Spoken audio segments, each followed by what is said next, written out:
Sekarang kita demo dikit dibilang antek asing. Media kritis dikit dibilang antek asing. Tapi giliran ngelola duit negara 14.000 triliun, minta nasihat sama orang-orang asing yang nggak tahu motifnya apa ya kan. Bahkan ada yang buron 15 tahun tuh, mantan koruptor, dipakai juga. Apa alasannya? Profesional, iya. Oh udah naturalisasi gitu maksudnya. Dasmu. Yap, semakin kesini semakin terlihat bagaimana gaya kepemimpinan Pak Prabowo semakin jauh dari apa yang diharapkan oleh rakyat Indonesia. Ditambah lagi para pengagum-pengagumnya, yaitu kaum 58%, tidak pernah berhenti untuk membela apa yang menjadi kesalahan-kesalahan Prabowo. Dan bahkan siapapun yang mengkritisi apa yang menjadi kebijakan Pak Prabowo, apa yang menjadi tingkah lakunya terkait pada saat dia pidato dan mengeluarkan kata-kata yang tidak serak di hatinya rakyat Indonesia, malah kaum 58 ini menganggap bahwa pengkritik adalah orang-orang yang dibayar, orang yang pro terhadap asing. Padahal kita tahu sendiri bahwa selama ini junjungannya, yaitu Prabowo dan juga Mulyono, berusaha keras untuk menjilati asing. Nah, sebenarnya yang antek asing siapa? Rakyat yang selalu mengkritisi atau Prabowo itu sendiri?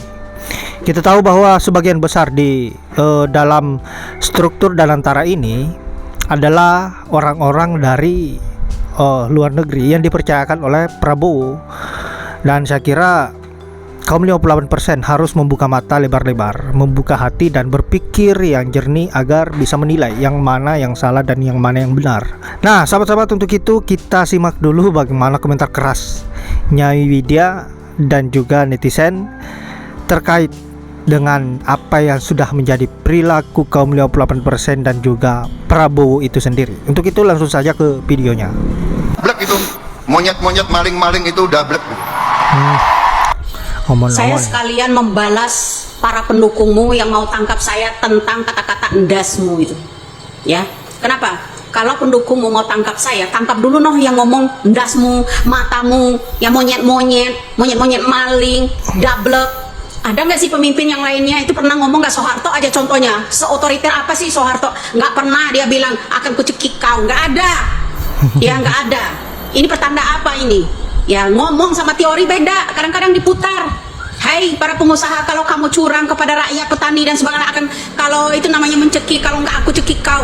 Yaitu teori sama yang namanya fakta di lapangan beda. Ya, Bapak itu kalau pidato teorinya begitu, tapi fakta di lapangan diputar balik. Kalau ada orang komentar yang seperti itu, suruh tangkap endasmu, ngomong endasmu aja, suruh tangkap. Siapa sih yang ngajarin rakyat ini ngomong endasmu, ngomong monyet-monyet, ngomong dablek? Itu ada nggak sih pemimpin di dunia ini yang ngomong seperti itu? Ya, kira-kira double Trump itu, double Trump. Ya orang seganas itu gitu. Pernah nggak sih dia ngomong endasmu, matamu gitu? Ada nggak? Nggak ada perasaan dia ngomong-ngomong kayak begitu. Ya, saya kurang meyakinkan ini apa namanya keyakinannya. Ya, keyakinannya itu saya meragukan. Kenapa? Manusia jadi pemimpin kok mengajari masyarakatnya, ya rakyatnya endasmu, matamu, monyet-monyet maling. Omongannya tuh nggak ada yang halus sedikit ya untuk menyampaikan kata-kata. Orang tuh Pak, kalau menyampaikan yang namanya kepada menteri, terutama menteri pertanian, ya, ojo ngomong begitulah. Sidang darurat itu menteri pertanian, sidak, turun ke lapangan, ya disidak. Mana pengeluaran pendapatan hasil dari pertanian, hasil jual gabah, ya, impor berapa, yang dimasukkan ke dalam negeri berapa, laba-laba berapa, semuanya itu harus disidak. Seharusnya teori doang ngomongnya, ya kan? Betul nggak? Teori aja, nyata-nyata di lapangan apa yang disampaikan di pidato, sampai yang namanya Zulkifli Hasan dan yang namanya Bahlil itu ngakak-ngakak, dibilangin monyet itu tadi, ya, itu fakta yang sebenarnya beda, diputar balik justru. Rakyat yang protes dimonyet-monyetin, dibego-begoin, ditolol-tololin, itu nyata-nyata, ya. Itu fakta yang di lapangan, beda sama yang Bapak manis-manis di mulut. Kalau pidato seperti ini beda kenyataannya, Pak. Teori sama fakta yang di lapangan itu beda. Ya kan? Kalau menyampaikan kepada rakyat, kalau nggak tawuran itu nggak seru. Selalu berseteru dengan rakyat. Terus undang-undang TNI disahkan. Nah, kalau Anda nggak kuat menghadapi rakyat, TNI gitu turun. Aduh, pusing tau nggak rakyat? ya dengan pidato-pidato omong kosong ini. Fakta di lapangan sama teori omong pidatomu itu beda. Kenapa rakyat kritik? Nyata kenyataan itu. Kalau memang Bapak itu perhatian terhadap masyarakat yang bertani-tani, panggil itu Menteri Pertaniannya. Pengeluaran pupuk berapa, mana ininya, dioplos atau enggak, yang harus diawasi. Jangan membentuk badan pengawas doang, ngawas duit masuk. Ya, lembaga ini dibentuk, termasuk KPK-nya. Tapi KPK juga berpihak kepada orang-orang yang teori aja ngomongnya itu. Betul apa benar? Terus kemudian kata-kata endasmu, saya bilang endasmu itu berasal dari siapa? Makanya rakyat bisa ngomong endasmu matamu, ya kan? Itu kenapa mesti ditangkap? Coba kalau santun, ya boleh maling asal santun, boleh korupsi asal santun, ya kan gitu. Yang penting santun, ya kan? Nggak mungkin rakyat balas balik endasmu matamu itu. Monyet segala macam disebut itu nggak ada.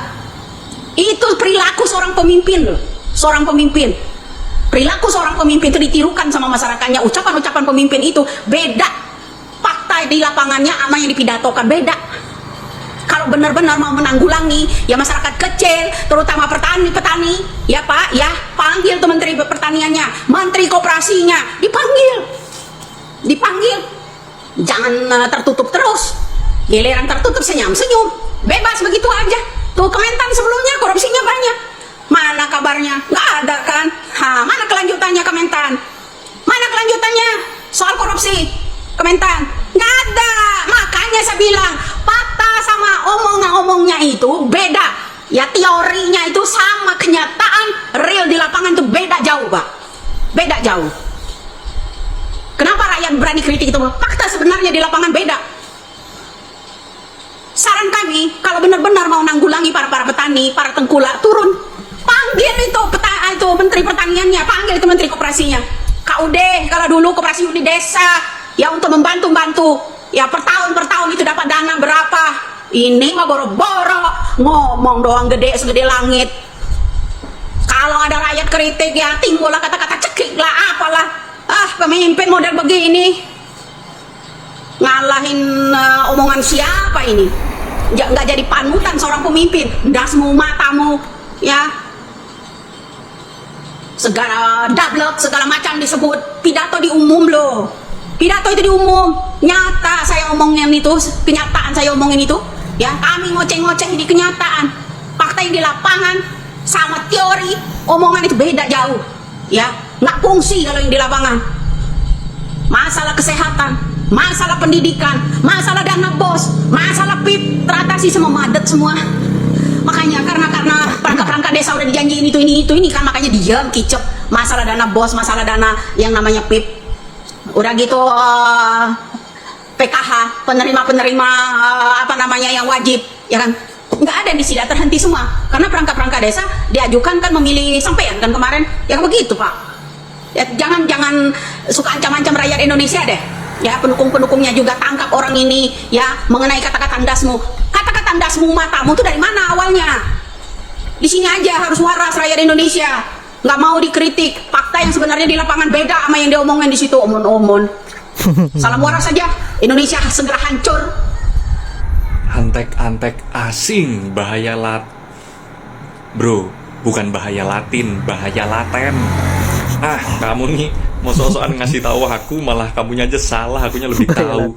Dan stop narasi-narasi fasis kayak gini ya, antek-antek asing. Aku wong Jawa asli, ora dibayar asing blas. Ngomongin soal antek-antek asing ya, kalian nuduh mahasiswa itu antek-antek asing atau Tempo dibayar asing gitu ya. Nih lihat nih, struktur organisasi dan tentara isinya orang-orang asing. Dan yang lebih parah, mantan di buron masalah konflik of interest dan koruptor di Thailand itu direkrut juga jadi pengelola Danantara.